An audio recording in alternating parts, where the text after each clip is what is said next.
Con respecto a la epidemiología, el acné es el principal diagnóstico en dermatología. A nivel mundial, el acné corresponde al 0,3% de la carga total de todas las enfermedades y alrededor del 16% de las enfermedades dermatológicas. La prevalencia del acné declina con la edad. En adultos suele persistir en un 3% en hombres y en un 12% en mujeres. Esto principalmente asociado con temas hormonales, ya que las mujeres suelen tener más enfermedades relacionadas como síndrome de ovario poliquístico, hiperandrogenismo o menopausia temprana. La prevalencia del acné en niños de 10 a 12 años varía entre el 28 y el 61% y aumenta significativamente a los 16 a 18 años con un 79 a 95%. Como lo dije anteriormente, afecta principalmente pacientes que tienen enfermedades endocrinas como síndrome de ovario poliquístico, hiperandrogenismo, Cushing o pubertad precoz. Entonces, ¿qué es el acné? El acné es una enfermedad que corresponde a una enfermedad inflamatoria crónica, compleja, común. Va a afectar principalmente las unidades pilosebáceas. Recordemos que las unidades pilosebáceas se encuentran formadas por el folículo piloso, la glándula sebácea y el músculo erector del pelo. Va a afectar principalmente las unidades pilosebáceas que se encuentran en cara y en la parte superior del tórax, tanto anterior como posterior. Recordemos que el folículo piloso se encuentra formado por el acroinfundíbulo, que se encuentra en la parte superior del folículo, la parte más extensa, y el infrainfundíbulo, que es la parte que principalmente se ve afectada por el acné, que vendría siendo esta zona del folículo piloso. Con respecto a la fisiopatología, vamos a tener múltiples factores que van a llevar a la formación del acné. En primer lugar, tenemos factores genéticos. Se ha observado que hasta un 50% de los pacientes adolescentes que tienen acné tienen por lo menos un familiar de primera línea que tuvo esta condición durante la adolescencia. Y se ha encontrado algunos fenotipos HLA idénticos en hermanos con acné fulminans. Ya vamos a ver más adelante que el acné fulminans es un tipo especial de acné severo y pues es una de las urgencias dermatológicas, pero para tener en cuenta que sí tiene su incidencia genética. En segundo lugar, vamos a tener un aspecto relacionado con la comedogénesis. Normalmente en el epitelio del folículo, que vendría siendo este, se producen queratinocitos. Los queratinocitos básicamente lo que hacen es que van ascendiendo en el folículo piloso y mientras ascienden se van llenando de queratina y van perdiendo su núcleo hasta el momento en que se convierten en corneocitos, que vendrían siendo ya células muertas. Estas células muertas o corneocitos son eliminados individualmente junto con el sebo que se produce en la glándula sebácea, pues en el folículo piloso. ¿Qué va a pasar en el acné? En el acné los queratinocitos van a producir un exceso de queratina. Esto va a ocasionar que se acumulen queratinocitos en el folículo piloso y esto, sumado con la producción de sebo, van a obstruir el canal folicular y van a permitir la formación de los comedones, que los comedones vendrían siendo la lesión principal del acné.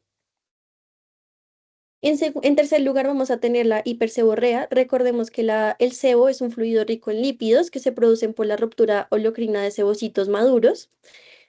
Durante la pubertad va a aumentar la producción de testosterona de forma normal y también va a aumentar la producción de andrógenos suprarrenales. Recordemos que la testosterona se transforma en dihidrotestosterona por medio de una enzima que se denomina la 5-alfa reductasa. La dihidrotestosterona es la que va a estar directamente relacionada con el acné, ya que se va a unir a receptores androgénicos que se encuentran en los sebocitos y van a inducir mayor producción de sebo. Entonces, como hay un aumento de queratinocitos descamativos y hay un aumento de producción de sebo, pues esto va a favorecer la obstrucción del folículo piloso en el infrainfundíbulo y va a favorecer la producción de los comedones. Finalmente también tenemos la intervención del Cutibacterium magnes. El Cutibacterium es una bacteria gram positiva, anaerobia, comensal, es decir, que vive normalmente en zonas ricas de glándulas sebáceas como la cara, el cuero cabelludo. Durante el acné, lo que sucede es que la formación de estos comedones van a crear un ambiente anaerobio que favorece la proliferación del Cutibacterium magnes. Es muy importante siempre recordarle a los pacientes que el acné no es una infección, pero pues digamos que sí aumenta como tal la proliferación del Cutibacterium magnes, lo cual favorece el aumento de factores quimioatrayentes, el aumento de enzimas lisosómicas y liberación de citoquinas proinflamatorias como la interleuquina 8 y 12, lo cual favorece la inflamación, el daño de los queratinocitos y la formación de lesiones inflamatorias que, como vamos a ver más adelante, se caracterizan por formación de pápulas, pústulas, nódulos y quistes. Entonces, pues el acné es una enfermedad polimorfa, principalmente compromete la cara con un 99%, la espalda con un 60% y el pecho con un 15%. Las lesiones usualmente suelen ser cefalocaudales, inician en la frente, progresan a mandíbula, mentón, mejillas y región submandibular. Como vemos en la imagen, digamos que en el acné vamos a tener dos tipos de lesiones no inflamatorias que se caracterizan principalmente por comedones abiertos y cerrados. Ya más adelante vamos a ver imágenes de cada uno de ellos. Y lesiones inflamatorias como son las pápulas, las pústulas y los nóduloquistes. Entonces, de las lesiones no inflamatorias, tenemos comedones cerrados. Los comedones cerrados son pápulas blanquecinas, foliculares, que se caracterizan principalmente por tener una superficie cerrada y tienen menos de 1 milímetro, como lo vemos en la imagen. También podemos tener comedones abiertos, que también se conocen como espinillas, son lesiones aplanadas o levemente elevadas, que van a tener un tapón pardo negro. Esto corresponde a la acumulación de queratinocitos en el folículo piloso. Y también podemos tener comedones en puente. Los comedones en puente son los mismos comedones, pero su característica es que se comunican entre sí dos o más comedones. Esta lesión es muy característica del acné conglobata. El acné conglobata es una forma especial de acné que ya vamos a ver más adelante. Y pues digamos que sí hace parte de un tipo de acné más severo. Con respecto a las lesiones inflamatorias, vamos a tener pápulas. Recordemos que las pápulas son lesiones superficiales, eritematosas, al tacto son sólidas y elevadas que suelen medir menos de 5 milímetros, como vemos en la imagen. Las pústulas también son lesiones elevadas. La diferencia entre una pápula y una pústula realmente es que la pústula tiene contenido purulento, pero pues digamos que también mide menos de 5 milímetros. También tenemos los nódulos, que son lesiones inflamatorias, son profundas, son duras y son palpables. Digamos que visualmente puede que no se vean tan grandes, pero al palparlas sí se van a sentir duras y sí se siente que son un poco más profundas y van a medir más de 5 milímetros. Finalmente, los quistes también son lesiones circunscritas. La diferencia entre un nódulo y un quiste es que el quiste pues tiene un revestimiento epitelial, pero su contenido es líquido. Entonces a la palpación se va a sentir un poco más blando que pues como se va a sentir un nódulo. Y también pues a la hora de realizar el examen físico de un paciente con acné podemos encontrar cicatrices atróficas como las pica de hielo, que son cicatrices más profundas que anchas, como se ven en esta imagen, cicatrices rolling, que son más anchas que profundas, y boxcar, que tienen como un aspecto cuadrado. También podemos encontrar cicatrices hipertróficas, eritematosas, como vemos en esta imagen, y también otra lesión residual muy característica y que son frecuentes en fototipos altos son las máculas, que usualmente son hiperpigmentadas, y por ello también es muy importante recomendarle a los pacientes que pues cuando tengan acné y pues más adelante utilicen siempre el protector solar para evitar la formación de estas manchas postinflamatorias. Bueno, entonces con respecto a la clasificación, vamos a tener una clasificación según la edad. Tenemos un acné neonatal que se presenta usualmente en las primeras semanas de vida. Algo muy característico es que resuelve de forma espontánea, más o menos a los 3 meses, y su fisiopatología es básicamente el paso trasplacentario de andrógenos de testosterona al feto. Se caracteriza por presencia de pequeñas papulopústulas, escasos comedones, y lo más importante es que resuelve por sí sola. El acné infantil se presenta entre los 1 y 7 años. Esta es una edad muy inusual para el desarrollo del acné, precisamente porque a esta edad no hay un exceso de producción de andrógenos, debería estar latente. Sin embargo, vamos a encontrar abundantes comedones, pápulas, pústulas, predominantemente en mejilla, o sea, también vamos a encontrar lesiones inflamatorias y en estos niños es importante buscar hiperandrogenismo, alteraciones endocrinas o pubertad precoz.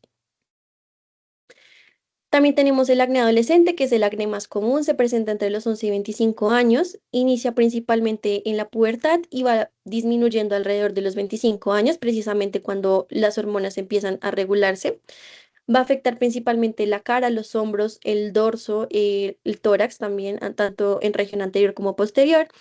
Y vamos a encontrar todos los tipos de lesiones, tanto no inflamatorias como inflamatorias, comedones, pápulas, pústulas e incluso nódulos.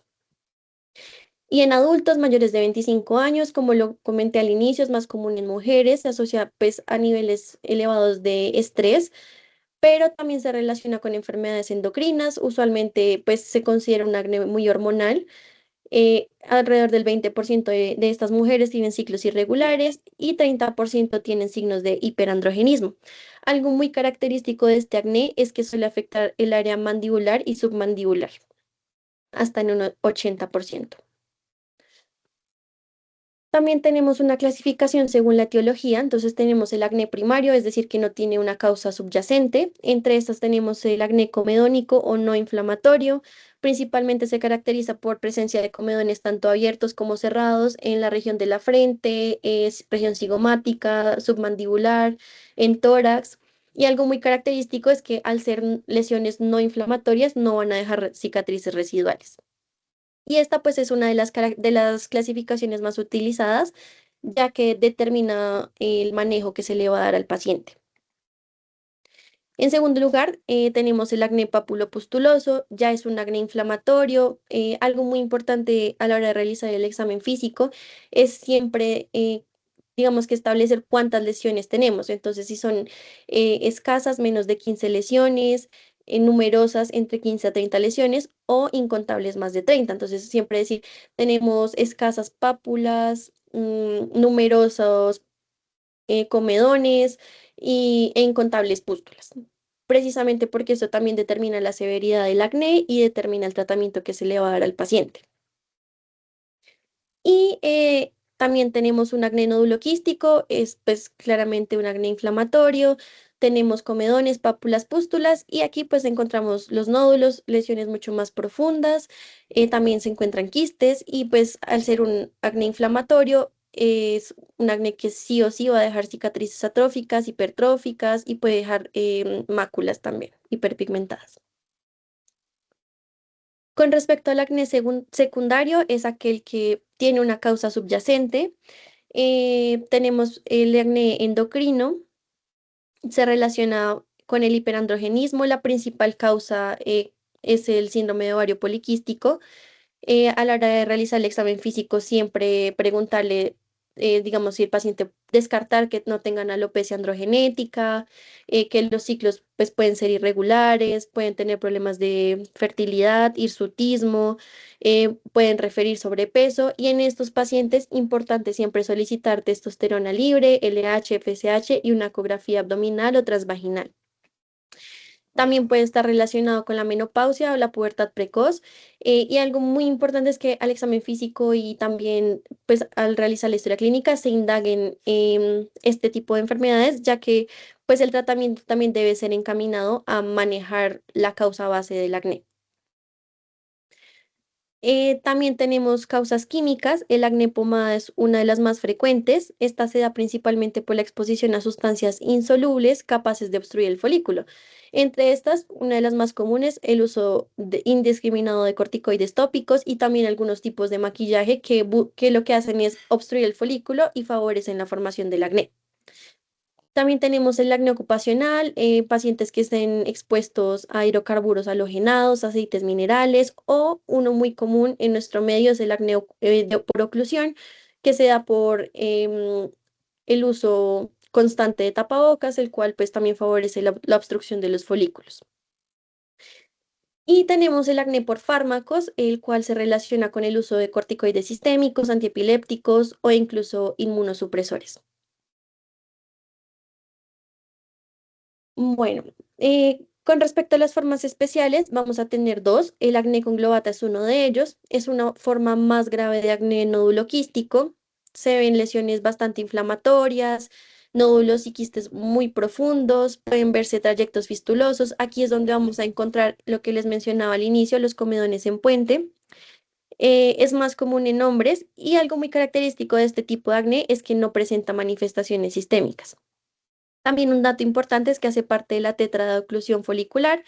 Entonces, siempre que encontremos un paciente con acné conglobata, hacer un buen examen físico, revisar axilas para descartar hidradenitis supurativa, descartar quistes pilonidales y también revisar cuero cabelludo para descartar una celulitis disecante de cuero cabelludo. La segunda forma especial es el acné fulminans. Esta es una urgencia médica, es una forma más grave de acné.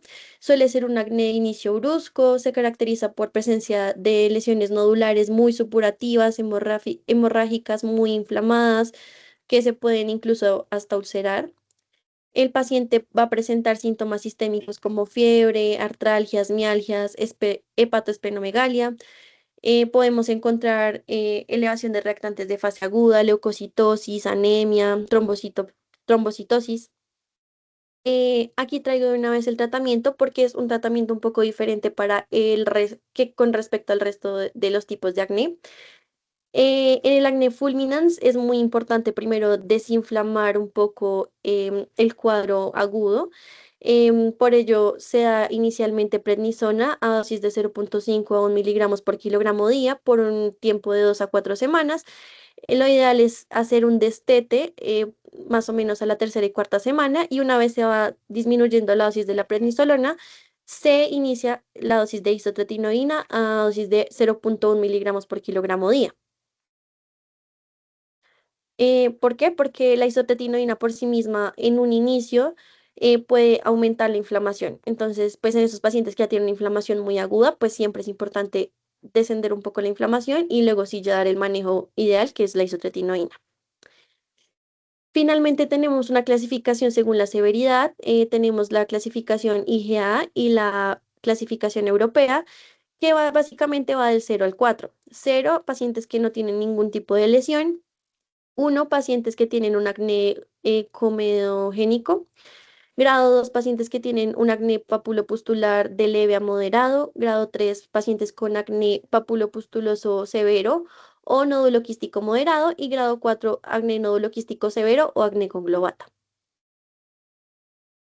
Entonces, siempre que tengamos un paciente con acné, importante preguntar estilo de vida, a qué se dedica, qué tratamientos ha tenido tanto actualmente como previamente para su acné, si utiliza cosméticos, si utiliza algún tipo de crema, protectores solares, si sus ciclos menstruales son regulares, siempre estar pensando en todas las posibles causas que conlleven al acné.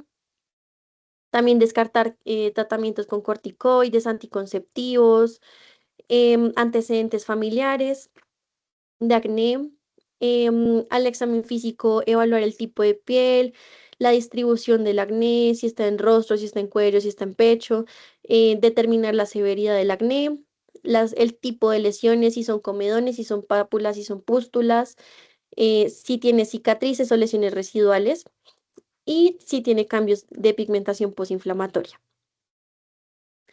Entonces, ¿qué recomendaciones le vamos a dar al paciente? Importante que no manipule las lesiones con el fin de evitar la formación de cicatrices a largo plazo. A nivel de hábitos, siempre evitar carbohidratos, azúcares refinadas, complejos de vitamina B, como por ejemplo la biotina, evitar lácteos. Muy importante también recomendar evitar proteínas whey. Esto es más relacionado porque pues son hechas a base de lácteos. Recomendar el lavado del rostro 2 veces al día, usar protectores y productos que sean oil free, cosméticos que sean no comedogénicos, uso de fotoprotección mínimo 3 veces al día, a las 7 de la mañana, a las 11 de la mañana y a las 3 de la tarde. Y lo más importante, siempre recalcar en la adherencia al tratamiento, explicar al paciente que el acné es una enfermedad que es crónica, que el tratamiento puede ser de años incluso, y pues que usualmente con la mayoría de tratamientos el acné se puede exacerbar en las primeras semanas. Entonces siempre recomendarles como que no lo vayan a abandonar, porque pues digamos que esto también, el hecho de que se abandone el tratamiento aumenta la recaída y la gravedad del acné. Entonces, con respecto al tratamiento, vamos a tener múltiples fármacos que nos van a ayudar al manejo. Ya más adelante vamos a ver una gráfica donde pues se explica más de una forma un poco más sencilla qué tipo de tratamiento se le va a dar a cada tipo de acné y según la severidad. Pero primero vamos a hablar de cada uno de los tratamientos que podemos dar. Entonces, primero tenemos los retinoides. Los retinoides son derivados de la vitamina A. Principalmente su función es normalizar la queratinización folicular. Entonces corrigen como esa descamación anormal del folículo pilosebáceo, disminuyen esa obstrucción del folículo y también disminuyen el ambiente anaerobio que favorecía el crecimiento del Cutibacterium agnes. Entonces, pues también va a tener un efecto antiinflamatorio. Vamos a tener retinoides tópicos y retinoides orales. Los retinoides tópicos principalmente se recomiendan para acné comedoniano, es decir, acné no inflamatorio, o acné inflamatorio papulopustuloso e incluso nódulo quístico, pero leve a moderado. Es la primera línea de tratamiento, tenemos varias opciones como la tretinoína, la isotretinoína tópica, el adapaleno y el tazaroteno. El más utilizado realmente es el adapaleno. Los efectos adversos que tienen los retinoides tópicos principalmente son relacionados con cerosis e irritación, entonces pueden generar ardor, eritema.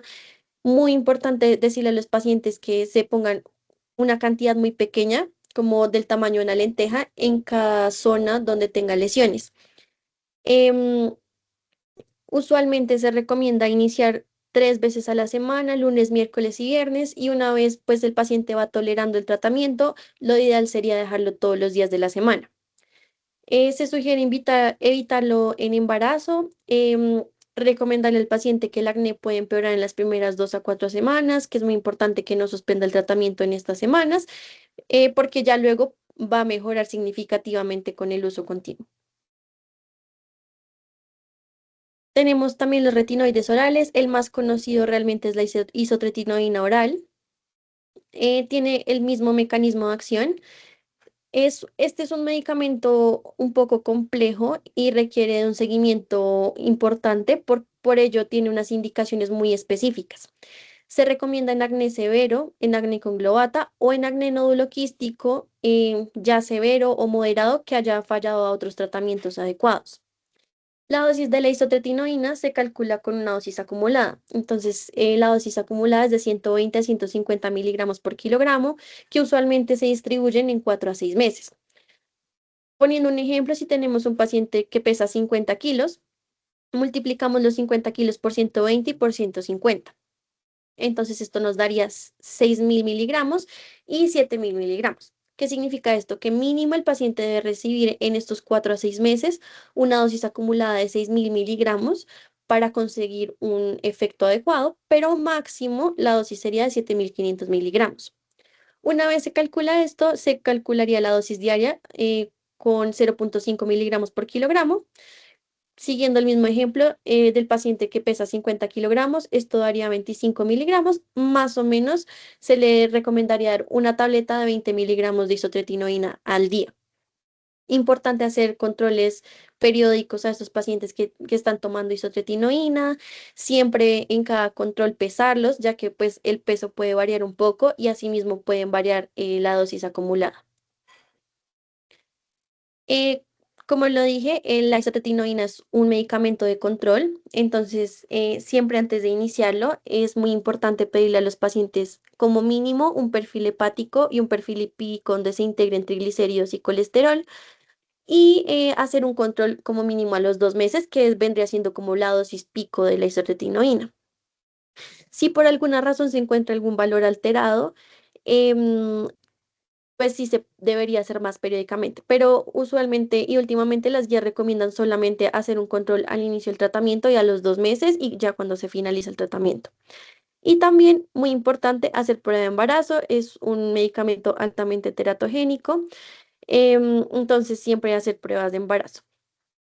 Los efectos adversos de la isotretinoína, principalmente la cerosis, quelitis, ojo seco, entonces siempre recomendar una muy buena hidratación cutánea, recomendar gotas para los ojos, hidratación también en los labios.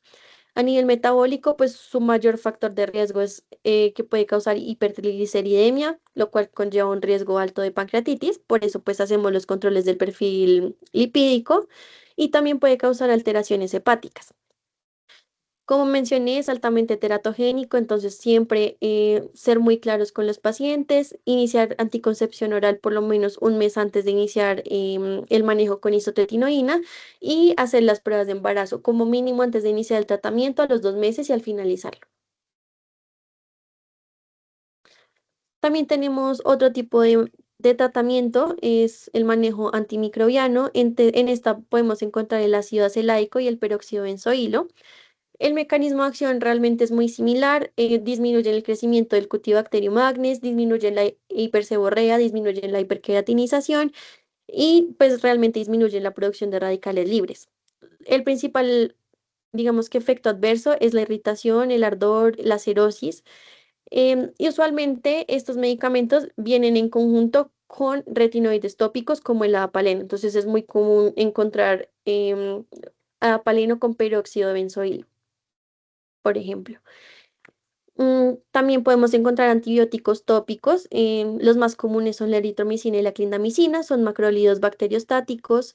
Su principal función es inhibir la síntesis proteica al unirse a la subunidad 50S ribosomal. Disminuyen las citoquinas proinflamatorias, como la interleuquina 1, 4 y 6. Y también este tipo de antibióticos tópicos usualmente vienen en conjunto con retinoides tópicos, como el adapaleno.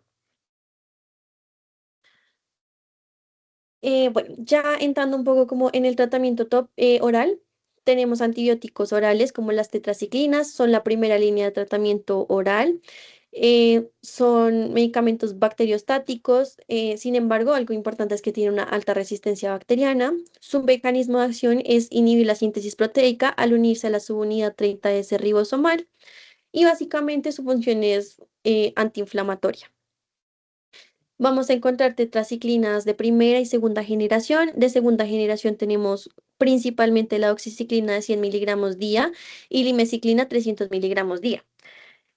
No hay diferencia en el efecto que tenga una y otra. Realmente lo único es más que todo relacionado con los efectos adversos. La oxiciclina da un poco más de gastritis y como intolerancia gastrointestinal. Por ello, pues muchas veces se recomienda la limeciclina. El limitante con la limeciclina es que es más costosa. Entonces, pues siempre hay que ver el tipo de paciente que le estamos dando el medicamento.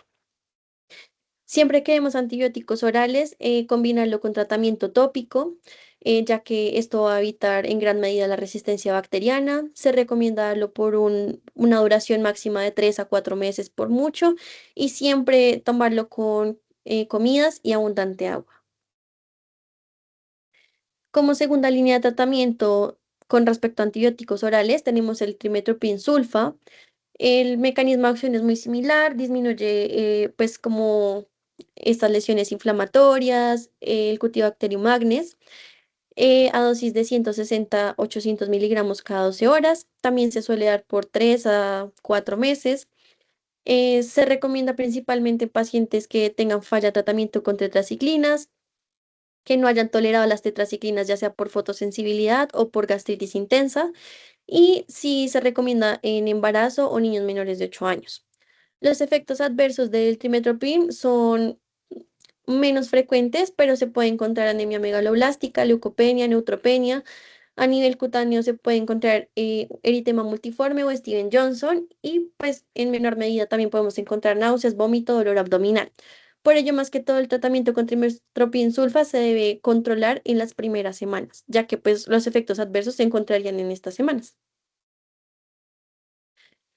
Y finalmente también tenemos antiandrogénicos, entre ellos tenemos la espironolactona. La espironolactona pues va a tener una función antiandrogénica, compite con la testosterona y con la dihidrotestosterona por el receptor androgénico de la glándula sebácea y asimismo inhibe el 5-alfa reductasa. Por consiguiente, pues va a disminuir todo la fisiopatología relacionada, va a disminuir la hiperqueratinización, va a disminuir la hiperseborrea y pues claramente también va a disminuir la proliferación del Cutibacterium magnes. La dosis de la espironolactona es de 50 a 100 miligramos por decilitro. No se sugiere dar en embarazo, ya que puede feminizar el feto.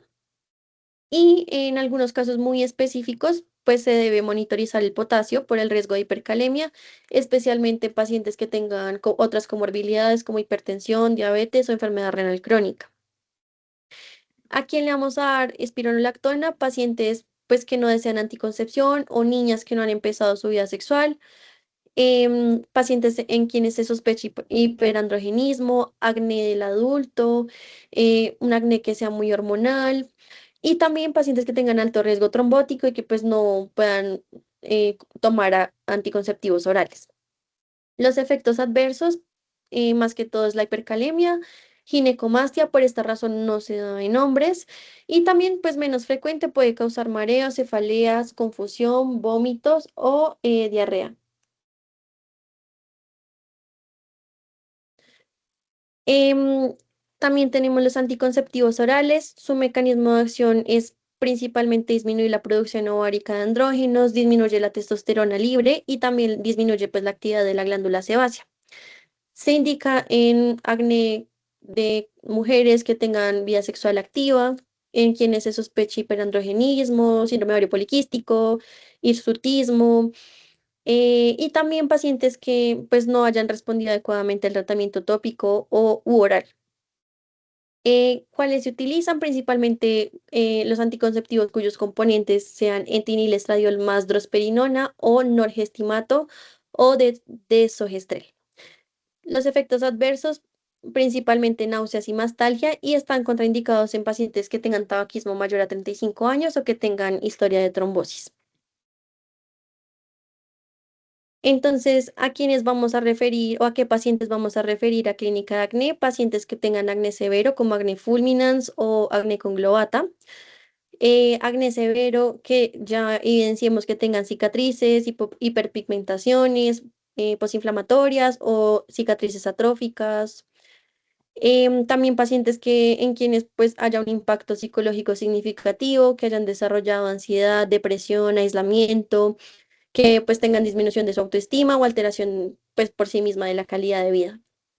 También en quienes sospechemos complicaciones infecciosas, por ejemplo, foliculitis, acné de localización inusual, entonces mujeres mayores que pues persistan con acné o incluso hombres que pues realmente no es común. También el acné relacionado con medicamentos o el acné pomada. Y en pacientes en quienes hayamos dado un tratamiento básico pues por 2 o 3 meses y no tengan ninguna mejoría significativa.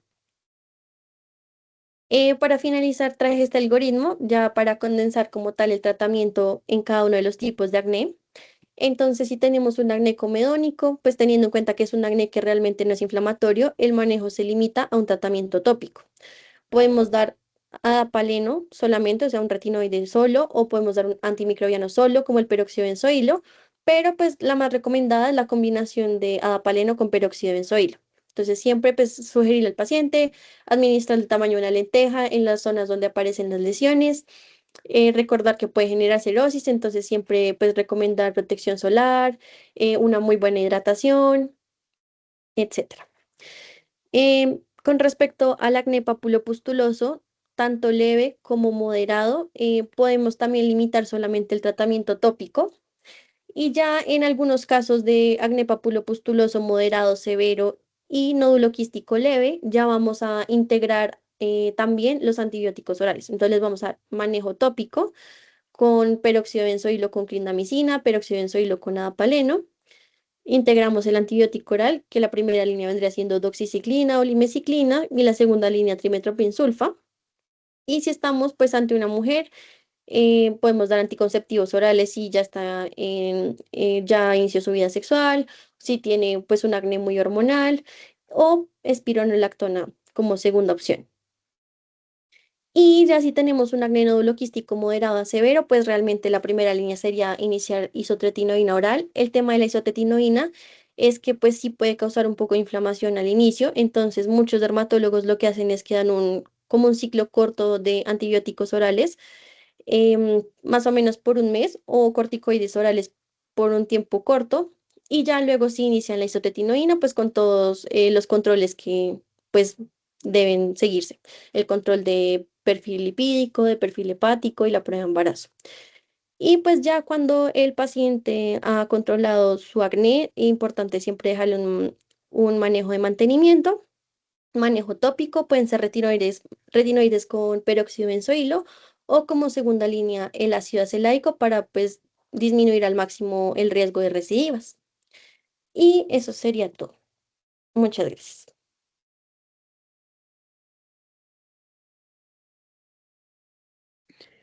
Muchas gracias, Cami. No sé si alguien de pronto tenga alguna pregunta, algún comentario. Yo pues la verdad quería decir como que la verdad del acné me parece tanto para el médico general como para el dermatólogo algo súper importante, como que llega demasiado a consulta.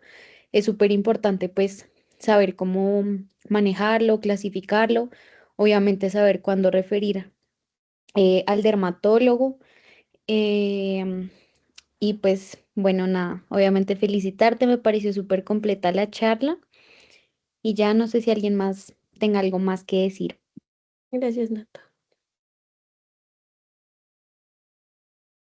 Yo tengo una pregunta. Este, el presentar acné en etapa neonatal eh, se consideraría como factor de riesgo para presentarlo más adelante en la adolescencia o en edad adulta. Mm, Si no estoy mal, sí.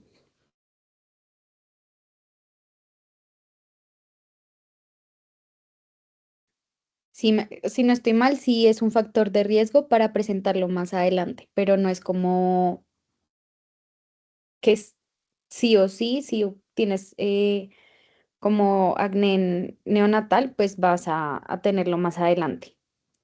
El que sí o sí toca estudiar es el infantil. ujú. Ok, gracias. Felicidades, chicas. Gracias. Yo tengo una pregunta. Dime. ¿Nos podrías de pronto dar alguna recomendación o ampliar sobre el uso de Dapsona? O sea, ¿en qué casos o qué deberíamos tener en cuenta para el uso de Dapsona?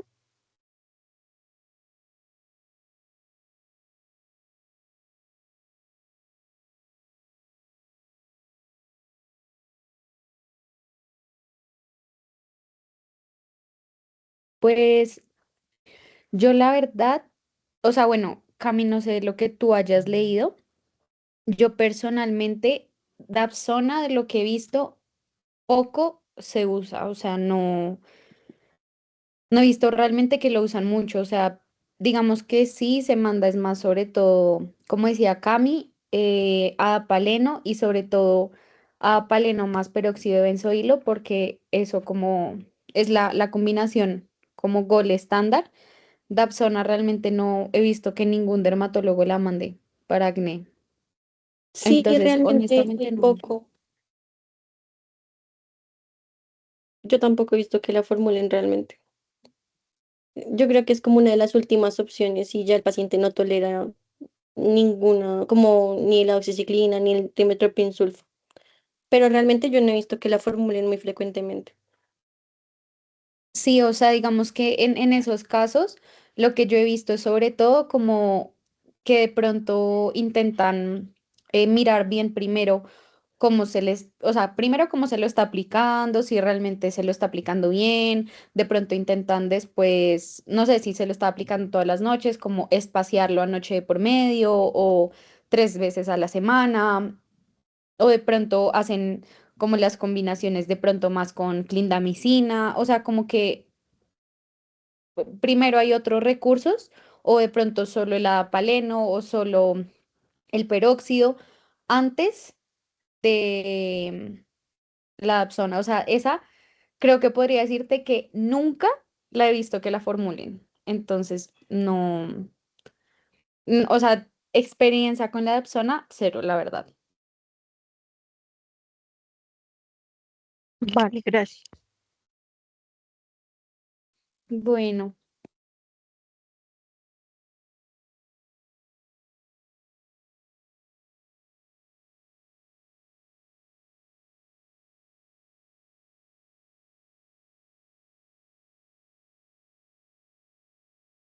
Bueno, si nadie más tiene pues algún comentario, alguna pregunta, pues nada, ya daríamos por terminada la sesión. Nuevamente, pues Cami, muchas gracias por la charla y pues nada, em, estaremos ahí conectados para siguientes reuniones.